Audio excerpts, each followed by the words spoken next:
Imagine climbing into the attic of an old family home. Dust covers every corner, beams creak under your weight, and the air smells of cedar and forgotten years. You expect boxes of winter clothes, maybe broken toys, but instead your hand brushes against something unexpected. A small leather-bound diary, its cover cracked, its pages yellowed with time. What secrets could it hold? Who wrote it? And why was it hidden away for decades? And how could the words inside still matter now, long after the writer is gone? Welcome to Years Ago Stories, where forgotten treasures of the past return to remind us who we are today. If you want to hear more emotional true stories that echo through time, don't forget to subscribe and tap the notification bell. Now, let's begin the unforgettable journey of the old diary in the attic. It was the summer of 1995 when Sarah, a woman in her late 30s, returned to her childhood home after the passing of her parents. The house stood at the edge of a quiet Midwestern town, a tall Victorian with peeling paint and windows that seemed to sigh with memories. Sarah had not been inside for years. Life had carried her elsewhere: college, marriage, a job in the city, children of her own. Now, she walked through rooms that once echoed with laughter but felt strangely hollow. In the kitchen, the clock still ticked, though no one had wounded in months. The living room smelled faintly of her mother's perfume, long absorbed into the curtains. Every corner was layered with nostalgia and sorrow. The attic, however, had always been different. As a child, Sarah remembered fearing it. The narrow staircase, the single dangling bulb, the endless shadows filled her with dread. It was a place where forgotten things went, where whispers seemed to linger. She had avoided it then, but now, as the sole inheritor of the house, she had no choice. Carrying a flashlight, she climbed the stairs. Dust swirled around her with every step. Boxes were stacked high, covered in faded labels. Christmas 1970. 2 school papers. Linens. Cobwebs clung to corners, and the air was heavy with silence. She began opening boxes, sorting what could be donated, what must be kept. That was when she noticed it wedged between a trunk and the wooden floorboards. A small leather diary, bound in dark brown, its corners frayed, its lock rusted. She picked it up carefully, almost reverently, brushing off layers of dust. The initials EM were faintly embossed on the cover. Her hands trembled. Who was EM? Sarah sat cross-legged on the attic floor, diary in hand. The lock was weak, nearly falling apart, and with a little pressure, it snapped open.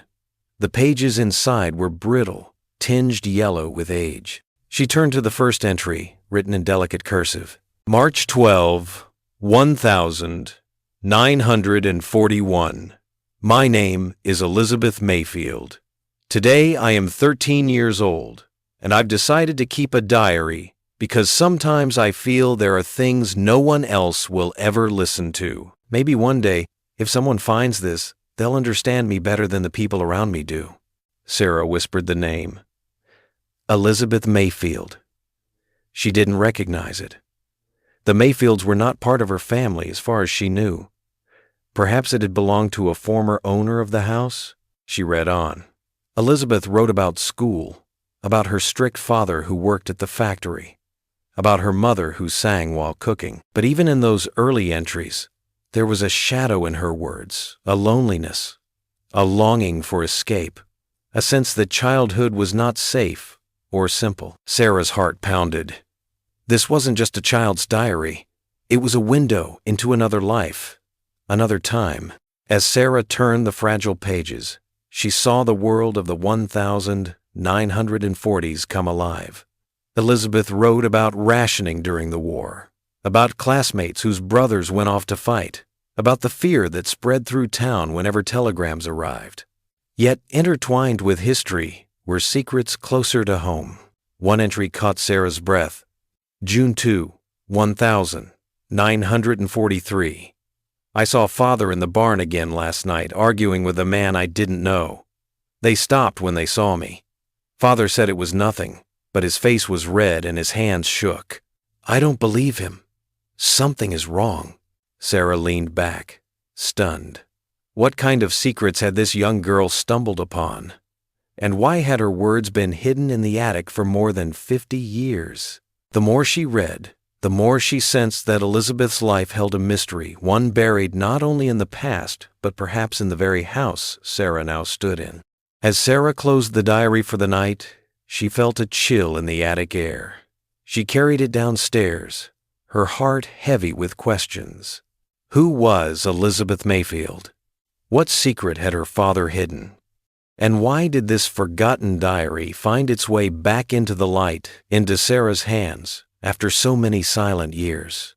The answers waited in the fragile pages, yet to be read. Sarah barely slept that night.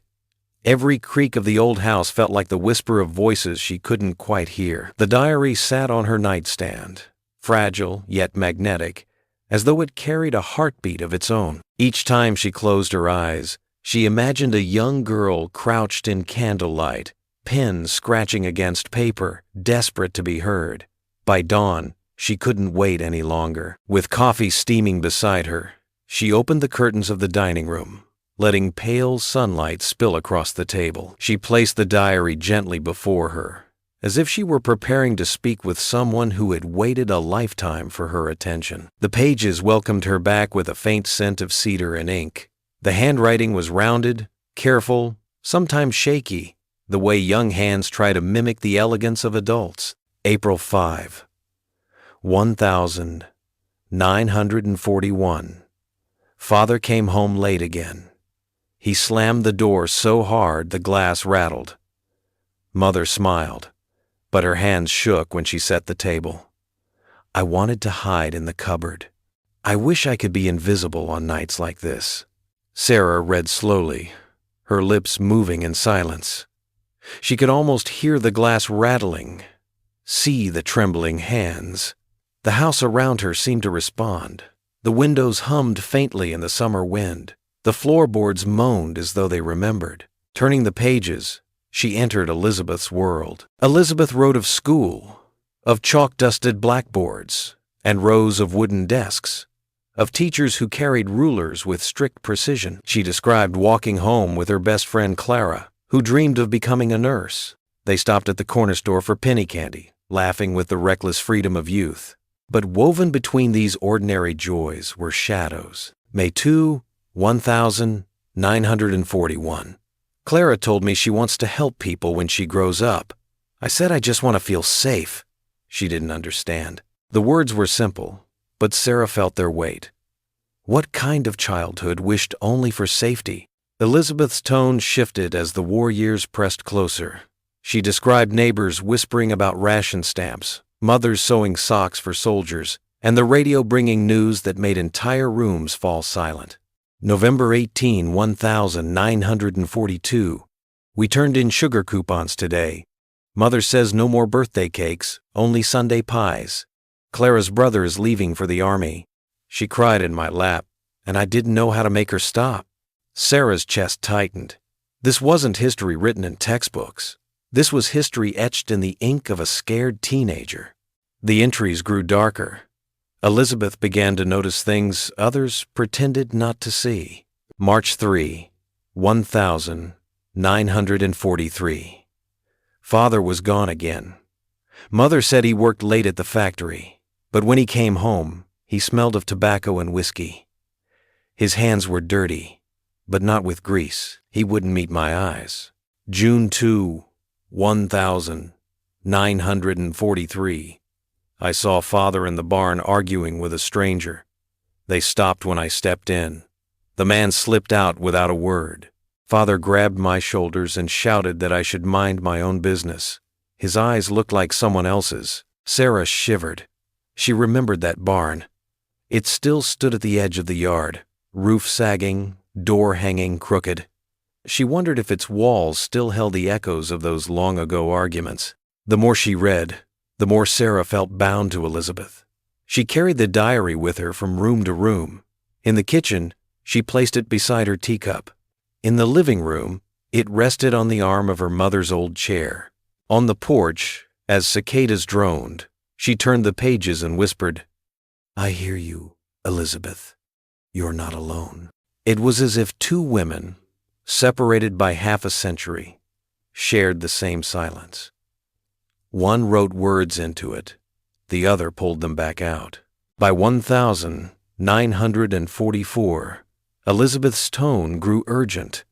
She wrote of telegrams delivered to neighbors, of black veils at church, of children who never saw their brothers again. Amidst this grief, her father's behavior became increasingly suspicious. April 10, 1944. Father locked the barn. He never did that before. I pressed my ear to the wood. I heard voices more than one. They spoke low, but I caught the word shipment. When I asked Mother, she told me never to mention it again. Sarah leaned back, goosebumps rising on her arms. Shipment, money, meetings in shadows.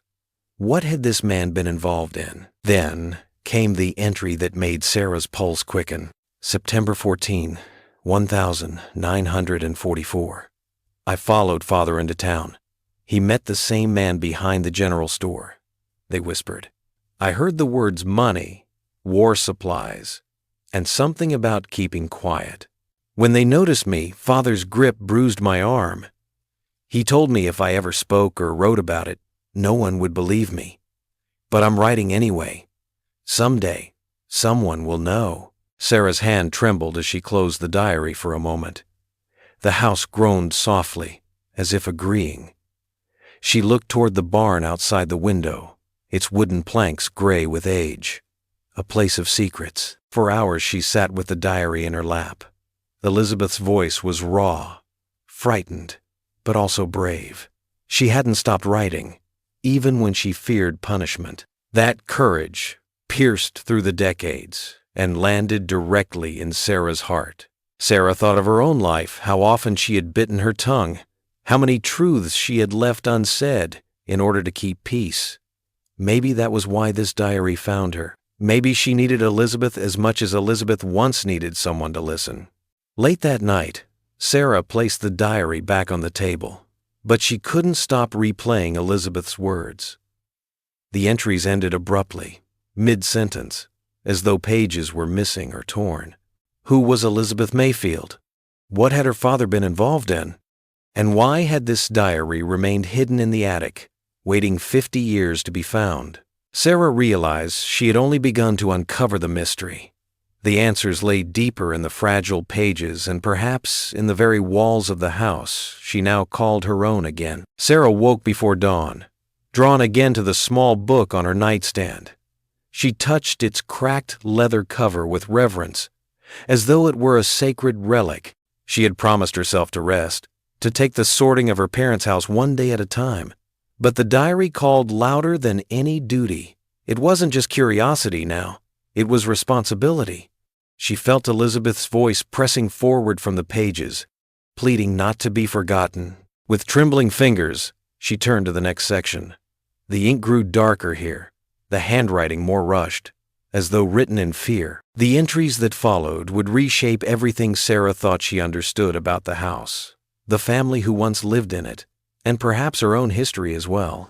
October 5, 1944. I hear them again at night. Not just Father, but others. Their boots on the barn floor, their voices low. I hide behind the bales of hay and I catch fragments. They speak of shipments arriving at night, of packages hidden where no one will look. I think they are stealing.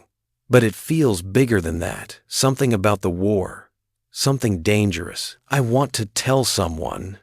But who would believe me? Sarah leaned closer. Some of the words were smudged, perhaps by a tear. She noticed torn edges where entire pages had been ripped from the diary. Her heart quickened. What had been too dangerous to leave behind, even in secret writing? She flipped forward. The pages resumed weeks later. November 22, 1944. I tried to speak to Mother. She shushed me quickly. glancing at the window as if someone might be listening. She said Father's work is important, that we must never mention it again. Her eyes begged me to drop it. But how can I? I know what I saw. Sarah's coffee cooled beside her, untouched. She could almost see Elizabeth, a thin girl with frightened eyes, clutching her diary as the one place she could deposit truth. The next entry chilled her. December 14, 1944.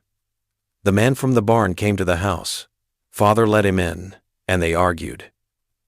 I heard glass shatter. I crept closer, and I heard the word weapons. I am certain now it is not only stealing, something about supplies going missing from the trains. Father saw me, and his face was red with rage. He raised his hand as though to strike, but then lowered it. He said if I wrote anything else in this book, I would regret it. But I am writing anyway, because someday someone will read this, and they will know the truth. Sarah closed her eyes, her throat tight. The room felt smaller, air heavier. She could hear the echo of glass breaking, of a father's fury contained but not dissolved. She pressed her palm against the diary, as though trying to comfort the girl across time. Elizabeth's words grew more frantic as the year bled into 1945. Rationing tightened. Telegrams arrived almost weekly, and yet her father's meetings seemed only to increase. January 6, 1945. Another meeting in the barn. I saw crates stacked in the corner. They smelled of oil and metal. I think they were parts for guns or machinery. Why are they here and not in the factory? Why does Father take them at night? February 2, 1945. I told Clara some of it. She looked frightened. She said her mother warned her not to visit after dark. She begged me not to tell anyone else, said I could get Father in trouble. But he is already in trouble. I feel it. I feel danger pressing into these walls. Sarah's pulse raced.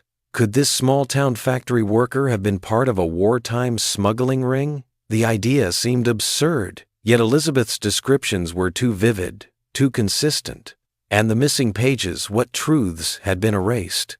Sarah set the diary down and stared at the walls around her. How many times had she run through these rooms as a child, never knowing they held such stories? She thought of her father, gentle and quiet, who had never raised his voice. How strange to imagine another father in the same house, angry, secretive, dangerous. It reminded her of the stories whispered in her own family, of the silences that stretched too long, of the questions she had never dared to ask. Perhaps that was why the diary clung to her. It wasn't only Elizabeth's story. It was also a mirror for Sarah's own.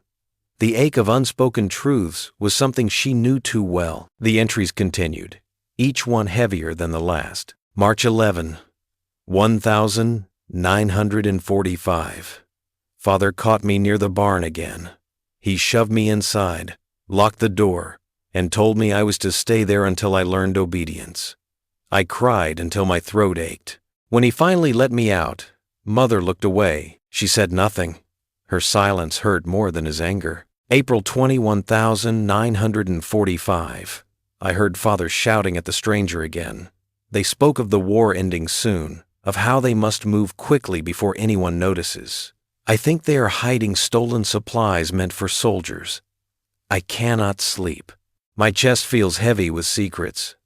If anything happens to me, this diary is proof. Sarah's hands trembled as she read. She wanted to reach across decades, to wrap Elizabeth in her arms and promise safety. But all she could do was turn the page. The handwriting grew uneven, rushed, almost frantic. May 7, 1945. The war is nearly over. The town is celebrating. But Father is restless. He says everything is changing. He paces the house at night, muttering, I fear what he will do. May 8, 1945. Victory in Europe. Bells rang in town. Clara danced in the street. But Father did not smile. He left before dawn and did not return until late. I saw him carrying a small box into the barn. I do not know what is inside. I am afraid to look." The page ended there. The next was blank, and the next. Then several pages were torn out entirely, leaving only ragged edges.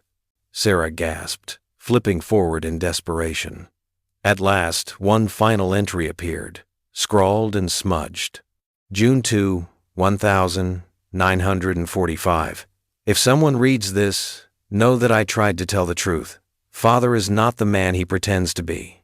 The barn holds secrets. I am afraid of what will happen next. If I disappear, it will not be by choice. Please, whoever you are, believe me."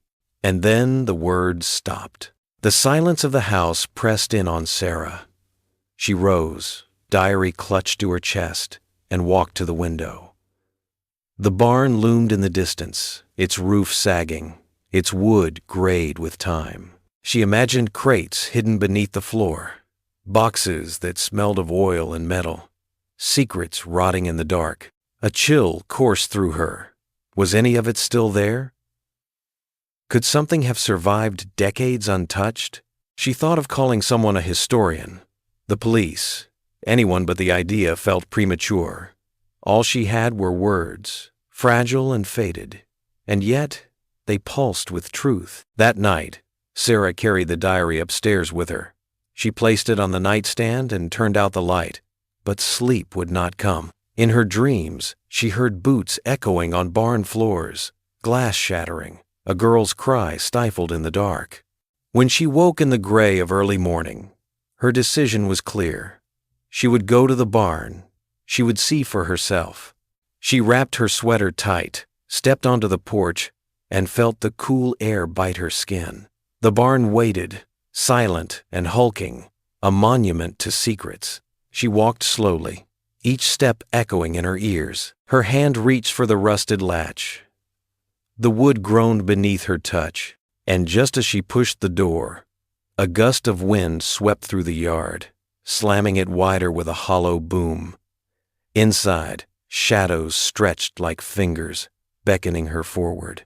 What lay beyond that threshold would either confirm Elizabeth's darkest fears or unravel Sarah's own life in ways she could not yet imagine. Sarah's hand rested on the rough wood of the barn door. It groaned as she pushed it open, the hinges protesting after decades of disuse. Dust drifted in the beam of her flashlight, swirling like restless spirits. The air smelled of earth, mildew, and something faintly metallic. She stepped inside, each footfall echoing in the cavernous silence. The barn looked almost exactly as she remembered from childhood summers, a place of hay bales and rusted tools, but now it felt different. Shadows pooled in the corners, heavy with the weight of Elizabeth's words. Sarah moved slowly, sweeping the beam across piles of forgotten objects. Broken rakes leaned against the wall. A rusted plow sat half buried in straw. For a moment she wondered if the diary had exaggerated, if time had distorted a young girl's fears. But then she saw it. In the far corner, half hidden beneath rotting boards, was the outline of something unnatural, planks cut cleanly, forming a square. Her heart pounded. She knelt, tugging at the wood until one board lifted, groaning with effort. Beneath it lay a shallow cavity, filled with dust and fragments of cloth. Sarah coughed as the dust rose, but her eyes locked on the objects within. There, resting in the hollow, was a small wooden crate. Its surface was scarred, the iron hinges flecked with rust. She pulled it into the light, her hands trembling. With effort, she pried it open. Inside lay remnants that sent a chill through her veins. Rusted bolts, scraps of metal stamped with numbers, and beneath them, a stack of papers wrapped in oilcloth. She unwrapped the bundle. The papers were faded invoices, shipping manifests from the 1,940's lists of machinery parts, rifles, ammunition, each stamped with military codes. Sarah's breath caught. Elizabeth had told the truth. She sat back, the weight of decades pressing into her chest. The diary wasn't just a frightened girl's imagination. Her father had been involved in something far darker, smuggling supplies meant for soldiers, perhaps even treason. Sarah opened the diary again, flipping to the final frantic entry. She read Elizabeth's words aloud, her voice quivering in the empty barn. "If I disappear, it will not be by choice. Please, whoever you are, believe me." Her voice cracked. "I believe you, Elizabeth," she whispered. Tears blurred her vision. For the first time in 70 years, the girl's cry for truth had been answered. Over the following days, Sarah contacted the local historical society. They were stunned at her discovery. Experts examined the documents and confirmed their authenticity. Wartime supplies rerouted, never reaching the soldiers they were meant for. The whispers of corruption, hidden for decades, now had proof. But Elizabeth? No record showed what became of her. She seemed to vanish after 1945. No marriage license, no obituary, no trace, as though her father's shadow had swallowed her whole. Sarah sat for hours in the library, searching microfilm newspapers, hoping for mention of the Mayfields. She found only a small note. "Family relocates to Ohio. 1946. No details, no follow-up. The silence of history was deafening. At night, Sarah sat on the porch with the diary in her lap. She thought about Elizabeth, 13 when she began writing, 16 when her words stopped. What had her life been? Had she found escape? Or had the secrets buried in the barn consumed her? Sarah realized she might never know. But one truth remained. Elizabeth's words had not been wasted. They had crossed decades to reach her, to be read, to be believed. And in that belief, Elizabeth's voice lived again. Sarah thought of her own children, of the silences she had carried. How often had she kept the peace by burying her own truth? How often had she chosen silence over honesty? She held the diary to her chest and whispered, "No more." The attic no longer felt like a place of fear. It was now a vault of voices, a reminder that every hidden story deserves to be heard. Weeks later, Sarah donated the documents to the town museum, ensuring Elizabeth's story would be preserved. The curator promised an exhibit, "The Voices of the Attic," dedicated to the forgotten girl whose words revealed both family secrets and national shadows. As Sarah handed over the diary, she felt a bittersweet ache. Part of her wanted to keep it, to hold Elizabeth close. But she knew this story was larger than herself. It belonged to history, to truth, to everyone who had ever been silenced. On the day of the exhibit's opening, Sarah stood quietly in the crowd. Visitors leaned over glass cases, reading Elizabeth's delicate script, eyes widening, tears forming. For the first time, Elizabeth was not alone. Sarah smiled softly. "You're remembered now," she whispered. Life often buries its truths in attics, barns, and silence. But silence is never the end. Words, once written, wait patiently for someone to listen.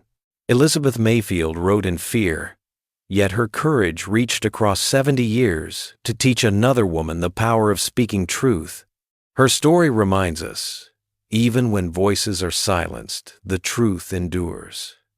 And when it finally surfaces, it carries the power to heal, to warn, and to guide.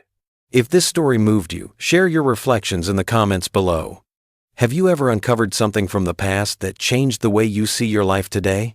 And don't forget to subscribe and tap the notification bell so you'll never miss more stories that echo through time. Because sometimes the past isn't finished with us. Sometimes it's just waiting in the attic.